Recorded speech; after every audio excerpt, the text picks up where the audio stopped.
Beberapa tahun yang lalu ada sekelompok orang yang mengatakan bahwa Wali Songo itu fiktif. Bahkan mereka mengatakan bahwa makam Wali Songo itu tidak ada isinya. Ada juga yang mengatakan bahwa keturunan Wali Songo tidak ada.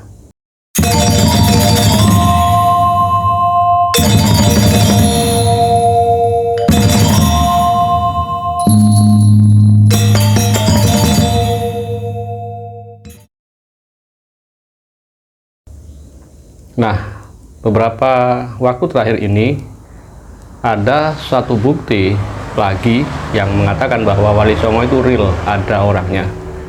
Selama ini kita mengenal Wali Songo hanya dari film, mungkin dari cerita tutur dan dari makam serta artefak-artefak peninggalan mereka, beliau-beliau itu. Tapi kini sudah ditemukan beberapa manuskrip peninggalan para Wali Songo. Dalam hal ini ditemukan manuskrip peninggalan Mbah Sunan Ampel.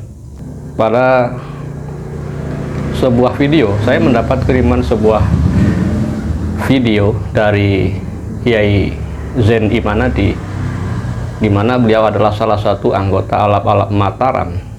Dan dalam video ini ditemukan manuskrip karangan dari Mbah Sunan Ampel yang tersimpan di kediaman Kiai Muhammad Salim, Pondok Pesantren Bumi Sholawat Kanjeng Sunan Ampel, Sitinggil, Cilacap, Masehi, atau di antara sekitar 1570 sampai 1580, peninggalan dari Pangeran Arif bin Sunan Rajat bin Sunan Ampel. Ini adalah bukti sezaman keberadaan dari para Wali Songo. Dibuktikan dengan ditemukannya manuskrip yang masih asli. Ini kertasnya menggunakan kertas geluang. Manuskrip ini menurut Kiai Imaduddin Usman berasal atau ditulis pada abad ke-16 atau sekitar 1570-an atau 994 Hijriah.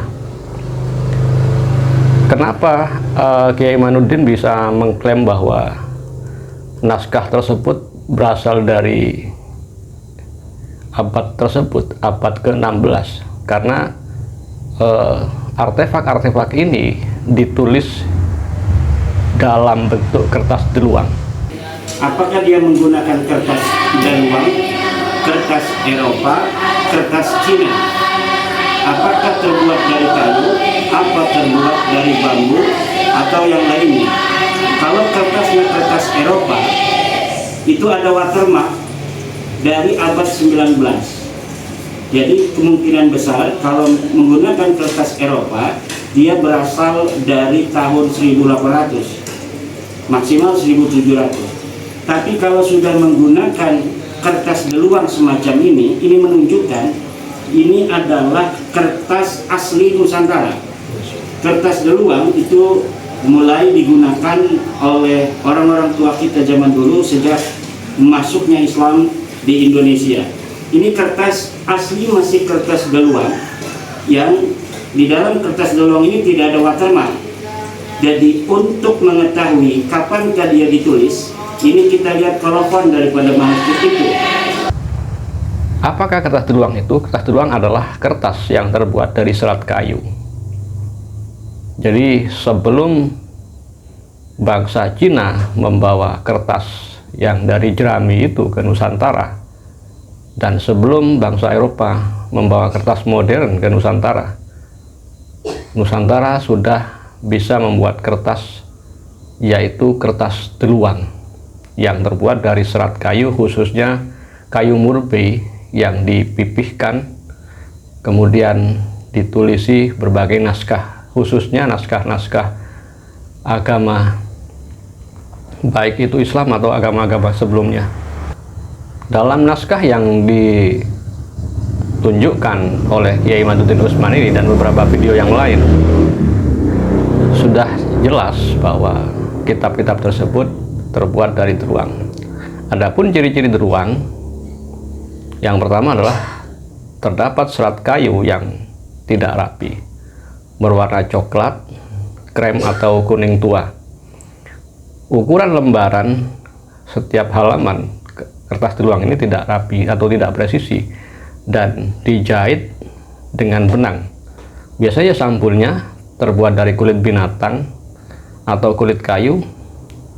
Nah, kertas tiluan ini ternyata jauh lebih kuat daripada kertas modern, baik itu buatan Cina maupun buatan Eropa, karena ternyata bisa tahan ratusan tahun, karena ternyata serat kayu murbei ini lentur. Ciri khas yang lain dari kertas tiluan adalah ada sobekan-sobekan yang tidak simetris atau lubang bekas serangga.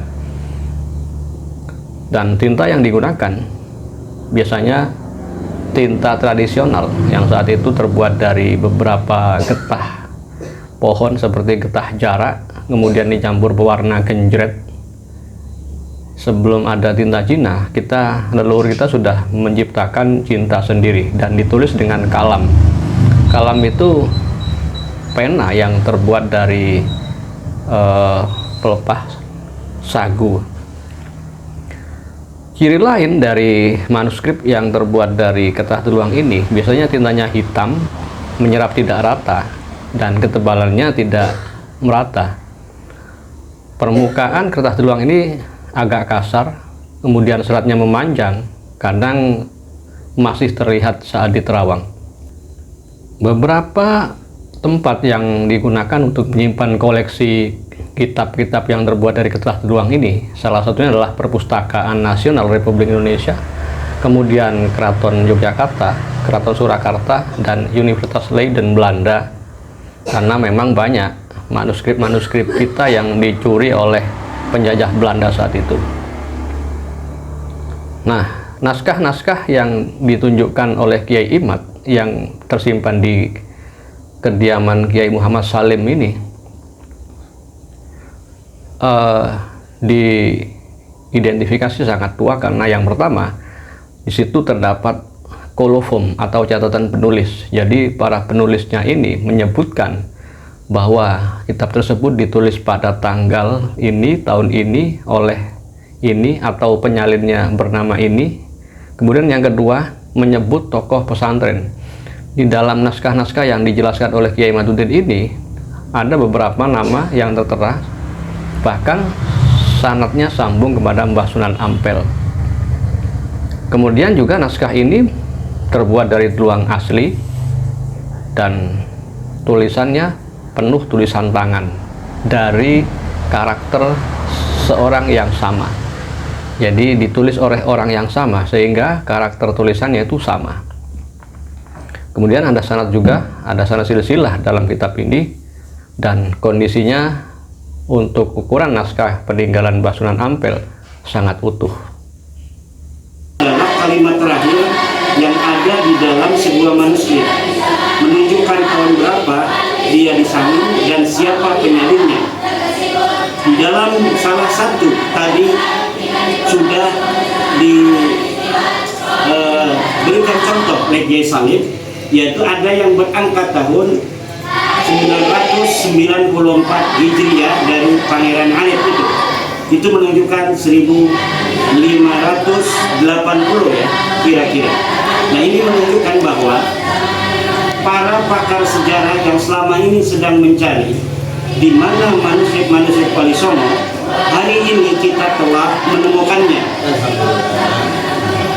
100 tahun yang lalu, orang-orang tua kita dari para sejarawan dan para peneliti mencari keberadaan manuskrip Wali Songo, mulai dari Profesor Dr. Husein Jayadiningrat, itu tidak bisa menemukan kecuali manuskrip tahun 1700, 1800. Tapi hari ini, alhamdulillah, ditemukan dari keturunan Sunan Derajat, turunan Sunan Arif bin Sunan Derajat bin Sunan Ampel, manuskrip dari peninggalan Pangeran Arif yang ditulis oleh tangan Pangeran Arif, yang ada nusakh penulisan siapa yang menasah daripada manuskrip ini sudah ada di kolofon. Ini menunjukkan bahwa wahai bangsaku, bangsa Nusantara, terutama umat Islam yang keislaman kita diantaranya di tengah-tengah disebarkan oleh para wali songo dengan masif pada abad ke-16 Masehi. Ini sudah terbukti bahwa wali songo adalah betul-betul real manusia bersejarah. Dia adalah sosok historis, dibuktikan oleh manuskrip yang ada nama Pangeran Arif bin Sunan Derajat. Dulu kita hanya mengetahui para wali songo yang terbukti mereka sosok historis ketika mereka jadi raja, seperti anak daripada Sunan Gunung Jati, yaitu Sultan Muhammad Hasanuddin atau Sunan Giri yang masih ada peninggalan arkeologis. Tapi hari ini kita bisa mengetahui wali songo yang lain dengan bukti kitab yang ditulis pada masanya oleh cucu daripada Sunan Ampel, yaitu Pangeran Arif bin Sunan Derajat bin Sunan Ampel.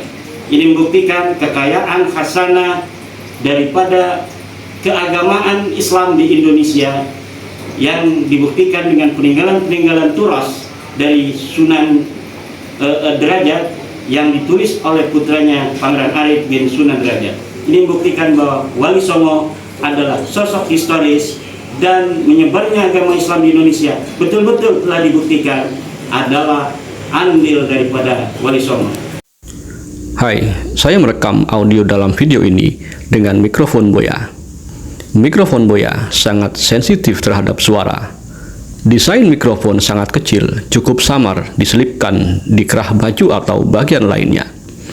Dilengkapi dengan busa peredam suara yang mampu meredam kebisingan hingga 80%. Aman merekam di tengah kebisingan dengan hasil suara yang tetap fokus. Klip logam yang kokoh dan menjengkram kuat membuatnya tak khawatir copot atau pindah lokasi. Kondensor canggih membuatnya menghasilkan audio profesional, jernih dan stereo, sehingga saat diedit video, akurasi teks otomatis mencapai 95%. Mikrofon Boya menggunakan kabel lentur namun kuat sepanjang 6 meter. Hasil rekaman audio dalam video menjadi sangat stabil tanpa delay. Apapun jenis gadget Anda, kamera tak perlu aplikasi tambahan. Jack mikrofon Boya support dengan smartphone, iPhone, kamera DSLR, laptop, komputer PC, dan tablet. Untuk digunakan pada smartphone, tinggal mencolokkan jack